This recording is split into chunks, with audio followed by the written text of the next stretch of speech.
In this lesson, we will cover how to connect payment systems to accept payments for a course. In SendPulse, you can receive payments via PayPal, Stripe, Klarna, Monobank, and other payment systems, as well as receive income in cryptocurrency. Let's connect a Stripe account. First, go to Account Settings and open the Accept Payments tab. Here you will see a long list of available payment systems. Find Stripe and click the Connect button. Enter the name and choose the currency you accept. Choose the checkboxes on invoice preparation or tax collection underneath. Read more information by clicking on the link below. Next, follow the on-screen instructions. When you finish all the settings, click Save. If the values are correct, you will receive a notification and the connection status will change to Connected.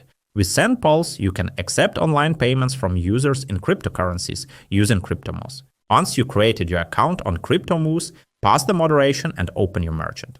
In the API Integration tab, copy the data in the Merchant ID and Payment API key fields and go back to the SendPulse account. Next to CryptoMouse, click Connect. Enter your merchant name, enter the ID and API key you copied into your CryptoMouse account. Then select the currency using which you want to showcase your product. If necessary, select the cryptocurrency in which you need to accept payments from customers and click Save. If the values are correct, you will receive a notification and your connection status will change to Connected. View your payment history in the same Accept Payments tab.